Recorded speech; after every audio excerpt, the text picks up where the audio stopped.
You're like a circle that floats around me, keeping me safe and sound. And when I fall, you tied a rope to me. You're blessing me every day. I was down with an illusion, like a sparrow with broken wings. But now I shine with your reflection on me. I'm getting back up on my feet. That you showed up was written in my palm. You are a statement, explode like a bomb. I get to push myself to victory. You make me winner. You cut me loose and set me free. You make me win in every way. You showed me how to spread my wings. Yes, I'm the winner of the day. You cut me loose and set me free. You make me win in every way. You showed me how to spread my wings. Yes, I'm the winner of the day. Yes, I'm the winner, yeah.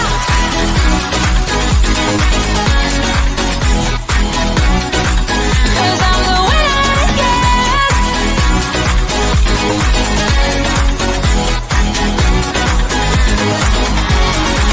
Am I awake or am I dreaming? So far gone, I won't look back. And when I move, there ain't no stopping me. You're pushing me up to the top. I saw the clouds looking at. Good afternoon, everyone. My name is Sharon Campbell. I am your host for today for the Plan to Prosper podcast show. I want to first take the time to thank Pod TV for its work it is doing to bring our show and so many other shows to a platform over 200 countries, 7 days a week, 365 days a year. And we are so proud of the work that they are doing, making sure that not only we are on Pod TV, but we're also on Roku, Amazon, YouTube, LinkedIn, Facebook, and about 10 other platforms that I have no idea how they do that. But I want to thank them for that, to make sure the Plan to Prosper show have an opportunity to reach so many people, to help educate them, teach them, give them the knowledge and the tools they need to grow and thrive. Whether you own your own business or not, own your own nonprofit or not work in the work environment, if you're a 9-to-5 employee and once you get off, you have a hobby, you may be able to think about extra money that you want to bring in, that you need as you grow and want to pay for something that you don't want to go in debt for, or save additional money for retirement. We look at the faith community also as a beacon to help people grow and thrive. And this platform provides that opportunity. It is Mark Lee that really truly helped us with airing the show as it relates to being the producer and the engineer, getting us up and running. And because of that, you have the opportunity every Tuesday at 7 p.m. to receive valuable information. So today's show is about one thing: bullying, the toll it takes on Black women. And this is in the workplace as well as owning your own company, and you get contracts and you have to go into other companies. And once they start interacting with you, some of the things that we go through, and so often people ignore it, don't want to deal with it. You know, they have all of these isms about doing this. And so we have to call it for what it is and become a part of changing it. I had a conversation with Mark before we got on. We was talking about this. It dates back way to slavery time. This is how far it goes back. And I want to say that we need to, let's stop it. Nobody deserves to be bullied. Black women definitely do not deserve that treatment. No person deserves that treatment. But whenever the dose is given twice, and especially is if given by a Black um, viewpoint because they are Black, and if someone's white, is on the end of the bullying. And to say you don't know, you do know. And so our show is about being honest, be authentic, and be real. So we have a guest, which is Ashley Campbell. She has a nonprofit with is RDU Black Therapists. And she was featured on ABC about this issue and about Dr. Annetta Bonnie Bailey. They gave the ultimate sacrifice, which is her life. And she was the vice president of student affairs at Lincoln University, which is one of our HBCUs, by the president that happened to be white. And once this come about, it was as it was, oh, no, this happened. And we cannot allow her life to be stopped after the funeral, because she paid the ultimate price for every Black woman that is still now owning their own company or working, that's going through bullying. And so Ashley and I are going to have this conversation about this. And because next month is Black History Month, we're going to continue a series of these conversations, because we could go back just before Dr. Bailey and talk about the president of Harvard, how they lied, how they would not continue because they could not feel it was right for her to be a Black woman leading a white university. You know, the fact that it's in the United States of America. It's supposed to be the land of the free. It's supposed to be the land of opportunities. It's supposed to be all of this thing that our Constitution and also so many of us have fought for, but now we still in 2024 fighting for something from slavery. That we have people in America that cannot see others as human beings. It's as if we are if they are intimidated by the power of the thought process of a Black woman knowledge. And that you can put so much on them that they end up committing suicide. So we're going to bring Ashley up and have this conversation. Welcome, Ashley. Welcome. Thank you for joining us at the Plan to Prosper podcast. And I'm so excited to hear your thoughts about therapy, about your interview with ABC. But mostly the point is, I was educating the audience about back from slavery to 2024, Black women has been bullying. Right. Yes. Thank you for having me. You know, from slavery, when we was brought over as a slave, and we still deal with it now. So I would like to hear your thoughts about that, and then we're going to have a conversation. Okay. So yeah, I'm just going to reiterate everything that you just said about the historical context of slavery and how it has not changed a lot. Or it's sad that it hasn't changed a lot within the workplace, where we still are discriminated against and thought as if we're not supposed to be in that position because of white supremacy, essentially, right?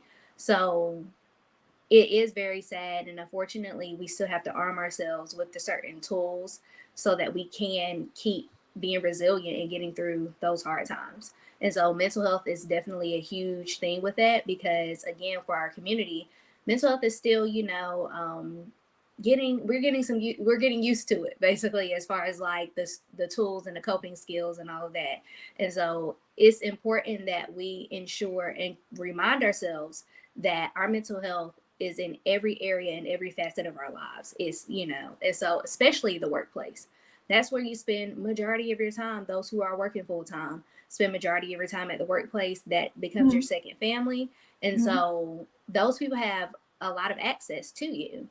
And it's important to make sure that your mental health is up to par, because we know just within families where, we can be impacted with our mental health, it's the same thing with your workplace.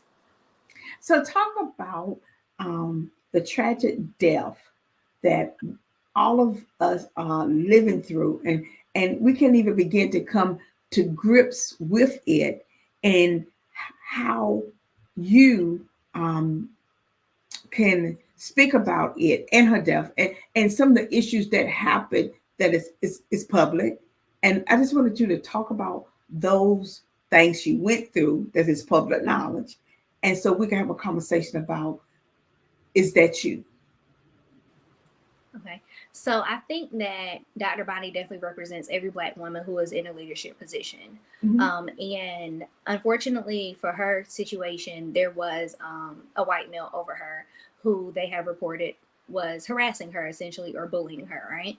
And so that is the unfortunate part. However, bullying can happen from anyone on, on your team, whether it's your equal or someone your superior. And so unfortunately for her, it was her superior, and she did feel like he had the organization to kind of back him up.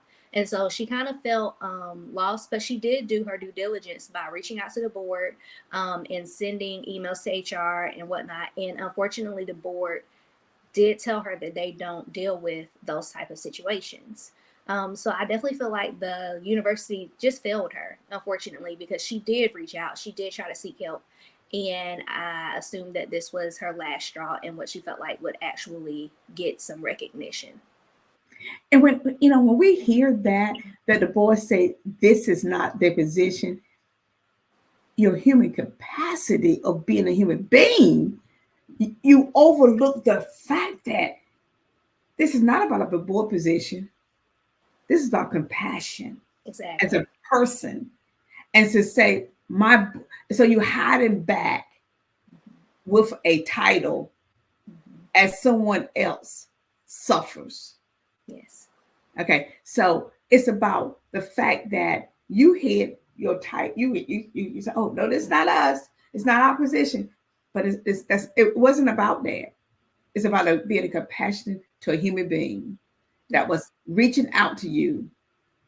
And as a board, it was your duty, or as a person, it was your duty to say, even if I have to step off this board, it is my duty to help protect this person. To know that a whole board felt that we cannot overstep that says something about leadership, not only the president, but the board. Yeah, because at the end of the day, you are human first, or whatnot. So I think that we forget that. And then the other side of that is a lot of people don't handle confrontation well, right? And so that was their security blanket to even avoid that confrontation and not take it as serious as it was. And unfortunately, because of the American way, we have so much trauma intertwined in the fabric of our history that we have become so desensitized to so many different things and to cries for help until it's too late. And now what can we do with this aside from continuing to shed light on the bigger picture of it needs to stop? However, it's unfortunate that a life had to be lost behind that. And what I look at also is where the board did not want to deal with it, guess what they at now? They dealing with it. Exactly. Okay, so your no then end up being a yes now. But it's a different type of yes. It's a yes that now you have a life that everyone looks at the board members, or people now look at the board members and look at, you had no compassion and no sympathy.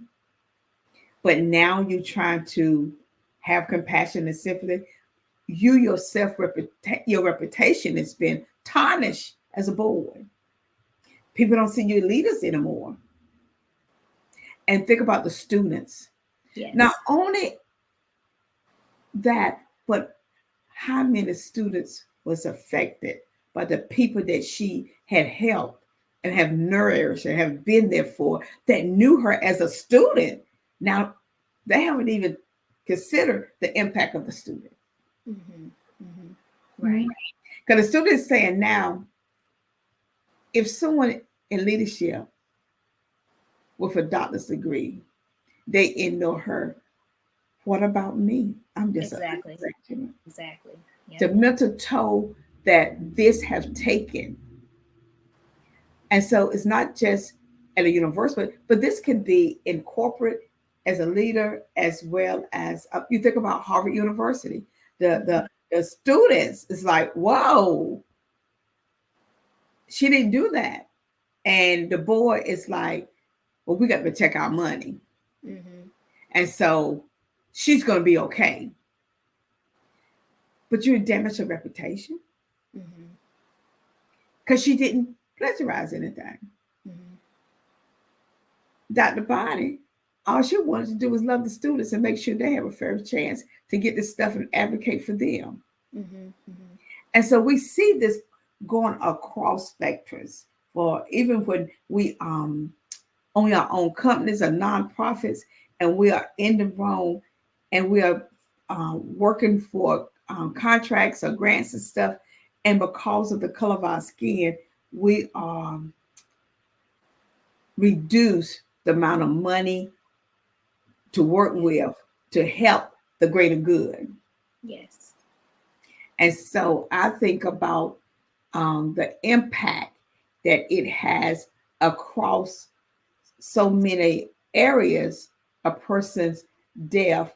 And it should not be that the person died and we move on. Right. Have you thought about that? I think sometimes in America, something tragic happened, then we move on. Yeah, we're so desensitized to it. It's happening so often that unfortunately we've gotten used to it. Mm-hmm.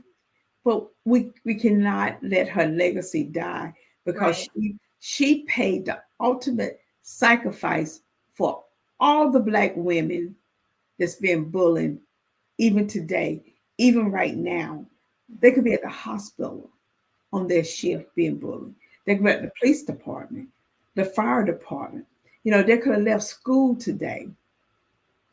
And because income plays such a big part of people staying at places, because Yes. people have a conversation. Well, she could have just left. She could have did this. Why is it that we always say what the Black woman can do? Mm-hmm. Yep. Mm-hmm. And so, speak about why we make it a reason why the Black woman can walk away and why we can't walk away, and how our mental health, how we suppress it, and until we can't, until it comes and to end.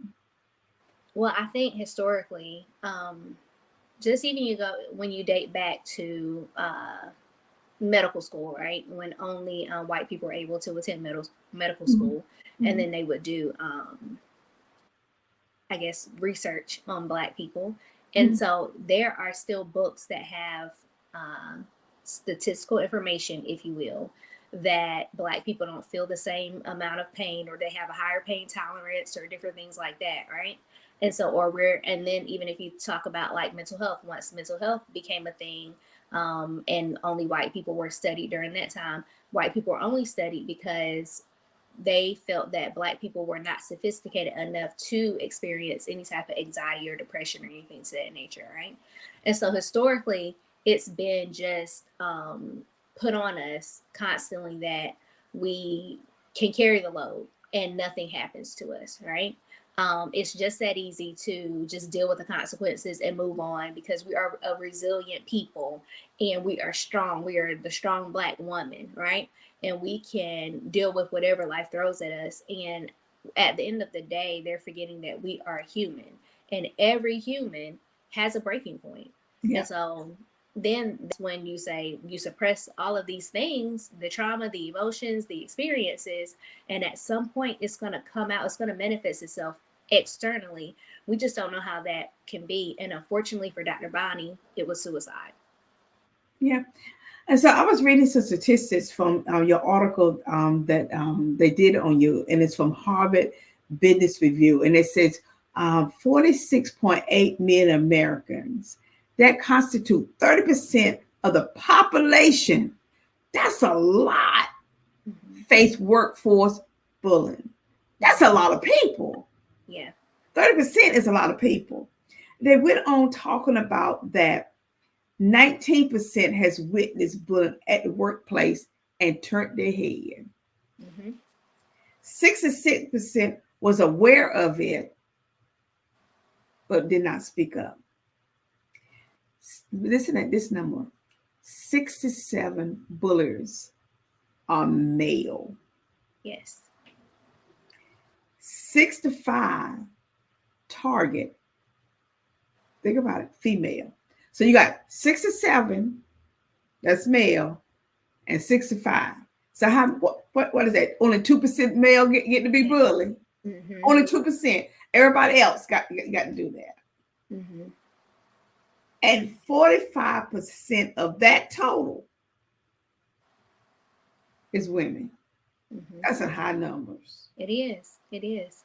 And so and that even just speaks to, again, the American way, and unfortunately the sexism that's intertwined into our fabric of history, where minorities, for us, for you and I, right? We intersection between being a woman and being Black, right? But still, minorities, women are still viewed as a minority as well, right? And so regardless, any marginalized group is going to be subjected to any type of harassment, mistreatment, bullying, oppression, any of the, above. And so that's why the whole feminist movement became about, because white women were able to start speaking up for it. But unfortunately, it's not enough support for the Black women as well for us to get the treatment that we deserve. And it's the same thing getting the treatment for the mental health that we deserve. Yes. It is that for white women, it comes as a plus. For Yes. Black women, it comes as a weakness. Right? And so whenever it's always presented to Black women as a weakness, for white women as a plus, we're going to help you become better and find tools for you can cope so you can be the best you can, even for white young women in college versus Black young women in college. It is, you just need to get over it and move on. Right. It's as if a white woman get raped, she needs all this therapy. As a Black woman get raped, she needs to get over it, right, and live with it. And so we have to have this broader conversation. I just believe that we cannot continue to allow our Black women in the workplace of status and the upper level that have sacrificed already just to get there. How much she sacrificed just to educate to be on that level, and how much debt she went in probably to just let her life be gone, and we move on to something else. And we never solve issues or find solutions based on what you said is we move on. Because we never deal with it.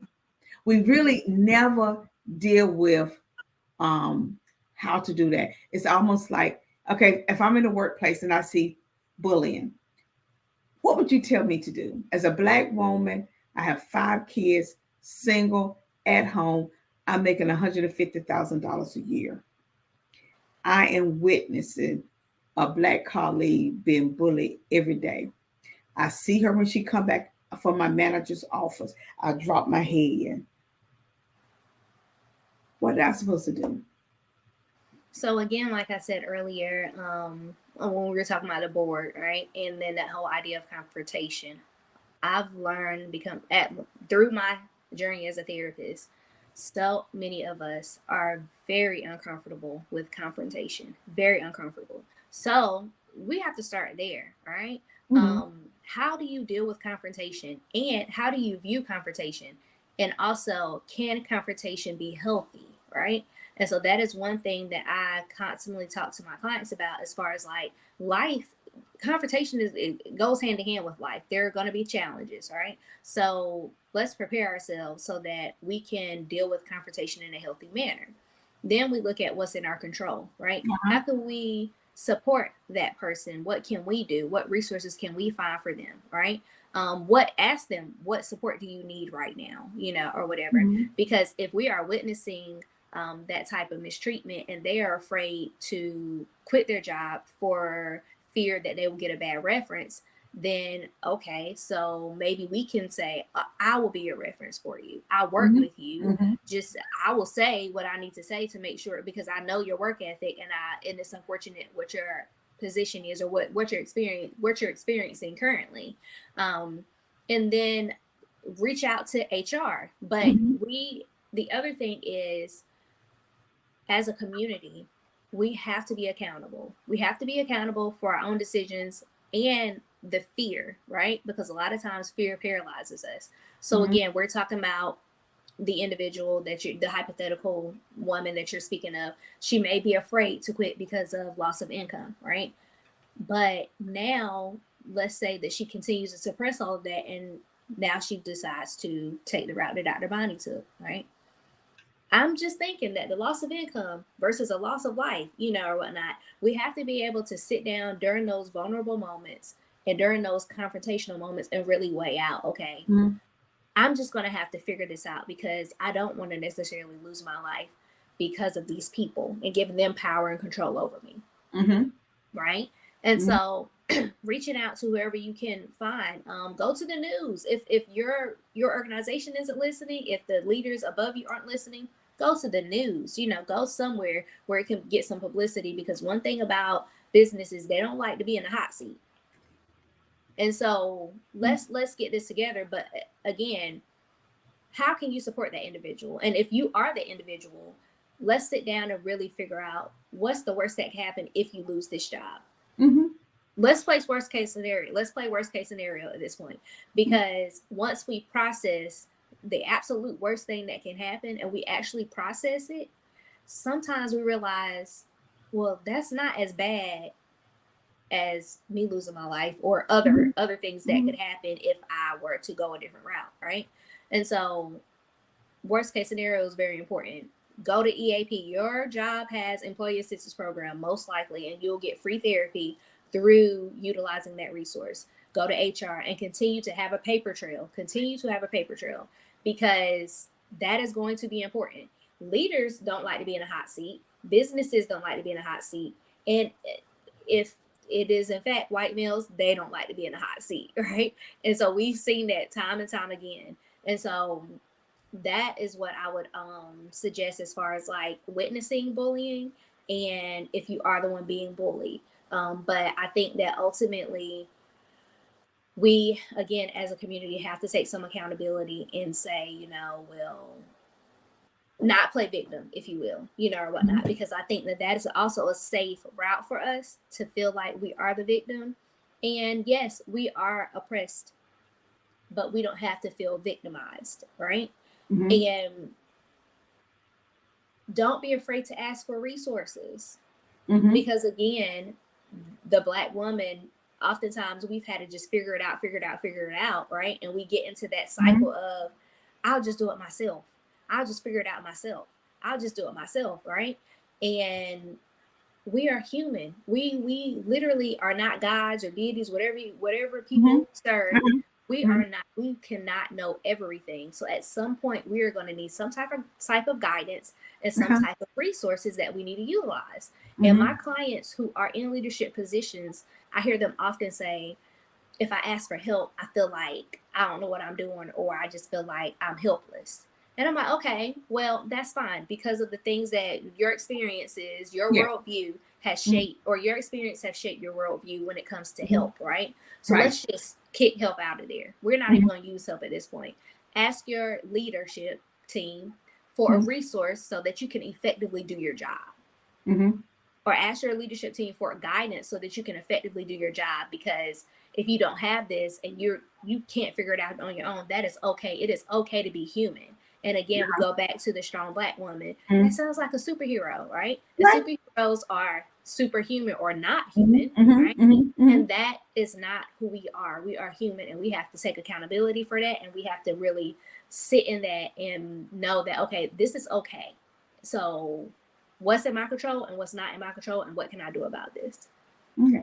We have several comments that has been coming in. They say too often folks ignore the signs and are afraid to talk about the issues. It's that shame, that's guilt. I don't want to get involved. I don't want depression. It's all about what I don't want, I don't want, I don't want. But then when it happened to you, you really want someone to stand up for you. The other one said, too many people want to be people pleasers and don't want to upset the apple cart. You know, I don't want to upset what I got going on. So long as he keep doing it to you or she keep doing it to you, it's okay. But I can't have lunch with you because I don't want that person to start thinking, okay, is she telling her? And one of the other questions said, unfortunately, society is encouraging bullying. Look at the media and the political landscape. Yes, look at the political landscape. What we hear some of them saying about one another, I think that routes tight to bullying. Yes. And we find it, okay, he just teasing. Oh, he really don't mean it. We keep, I'm like, no. Being desensitized again. Yeah. Checking that box. Oh, that's how he is. But what damage are you doing? Now, sometimes I would say yes.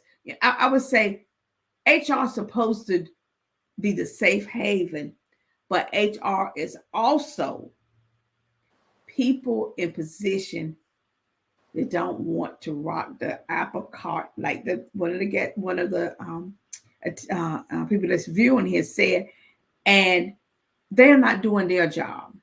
They're not documenting. They're not finding resources for you. They're not supporting it. They're not asking the person to. They're not bringing the issue. It's like you go to HR, but they don't go to the person. But HR telling you the whole time because they fear also. So you thinking they're doing something, but in reality they are not doing nothing. Mm-hmm. They're just wishing it away because it's a Black woman coming with the answers. And so it'll be great to see this research, and we're going to be diving more deeper into this subject because we're going to, a Black History Month is next month. And what better way to honor all the Black women that has gone through the sacrifice for other Black women to open up these discussions? Because without these sacrifices, we wouldn't be having these discussions. Mm-hmm. We could do this around abortion, how women, Black women, white women are treated different on the abortion issue than Black women. Mm-hmm. Okay, it's like we have life and death situation. We don't want to talk about y'all. I know. Mm-mm. So if y'all die, that's okay. But you see news people interviewing all these white men. I'm like, wait a minute. There's some Black women going through the same stuff. Well, they can tolerate that pain. And if that happened and they die, that's okay. No, it's not okay. Okay. When we look at guns violence or police stopping young Black boys and we are teaching our Black youth, put your hands on, say nothing, turn on record. That's a whole lot to be teaching a 16-year-old, 17-year-old. Yes. And they're like, I just want to have a good time. I ain't trying to do that. I ain't bothering nobody. But now you got to teach them that. That too is a form of bullying. So you have already you sending your baby out there, and already you are saying you are going to be bullied. Okay. And so we keep looking at even health issues from healthcare, just the basic stuff that people should have. We are constantly engaged in that. And I think that we have to have more conversations, but you can't keep talking about it. Policy and actions make a point. So you think about the Crowns Act. do we have to have a Crowns Act when the stuff on your hair is the hair of your hair? Exactly. It draw it. Why do I need to perm my hair to make you feel good?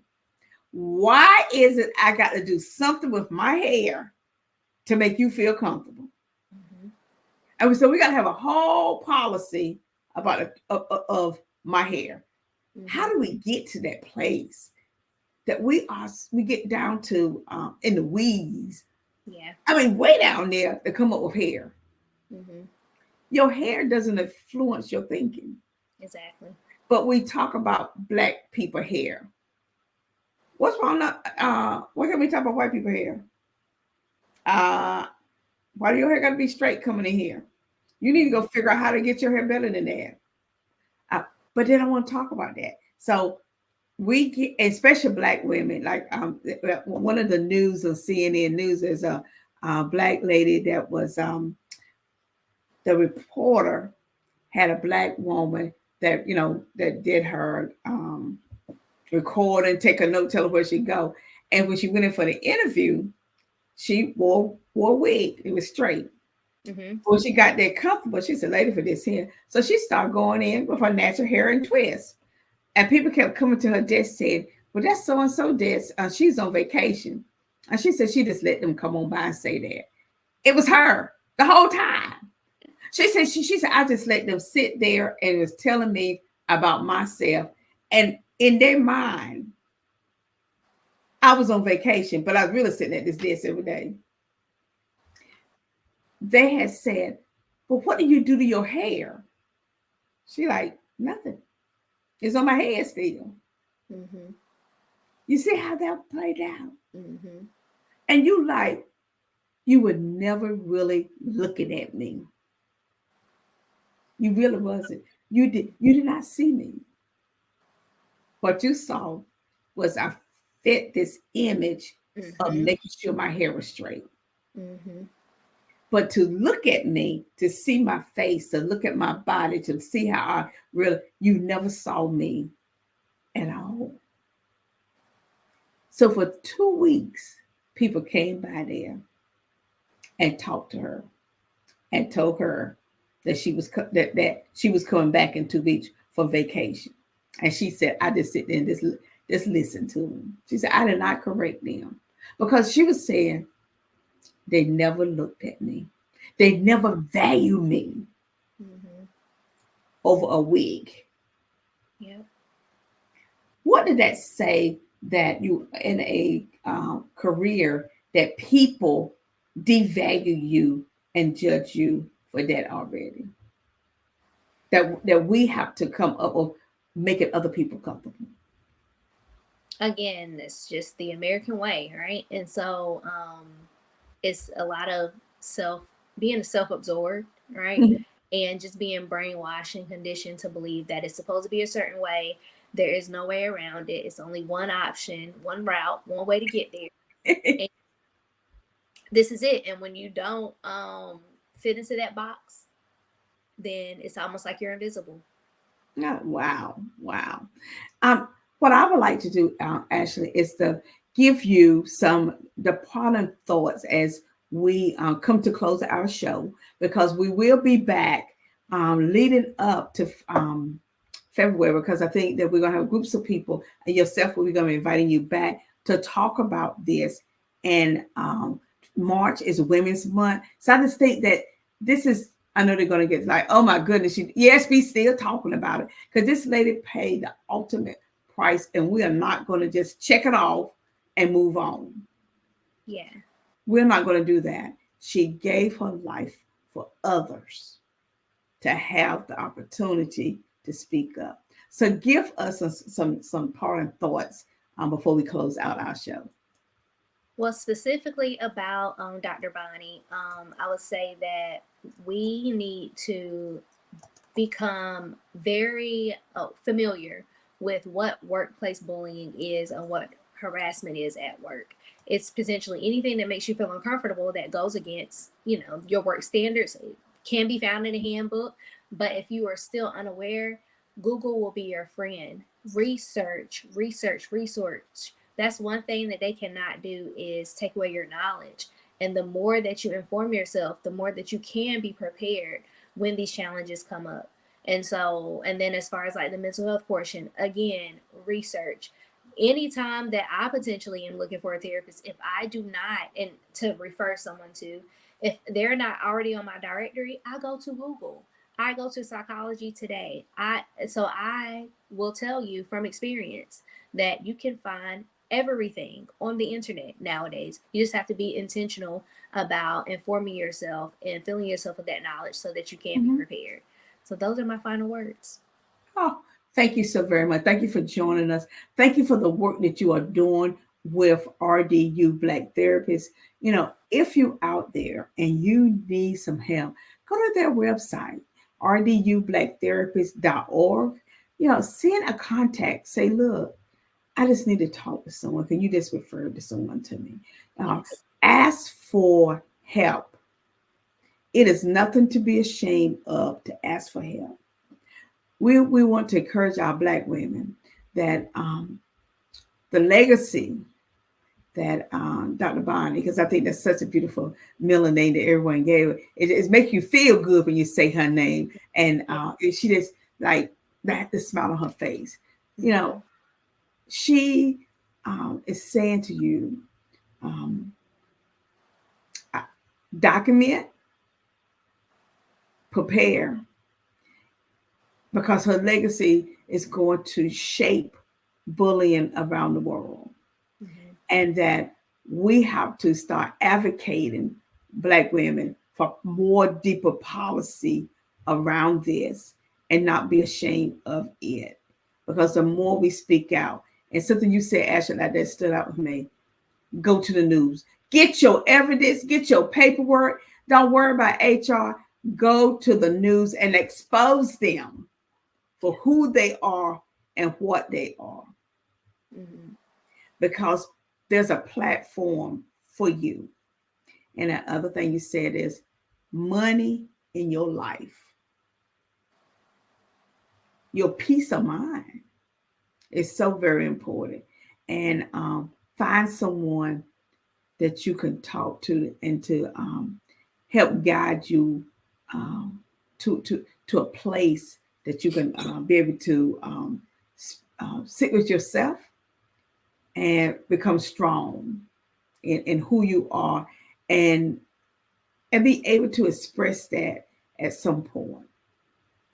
And I thank you for attending so very much. And we say to our 200 countries around the world, bullying is not just in the United States of America, it is across the world for women. And women, let's come together and put policies so we do not have to affect that again. And so we invite other cultures, nationalities, and men that don't believe in bullying as we think about different policies that we can do to expose it and change it. Have a very good night. We'll be back next Tuesday, and stay tuned for February. We're going to talk about Black women and how we can overcome as one. Thank you, Mark, and have a good night, Ashley.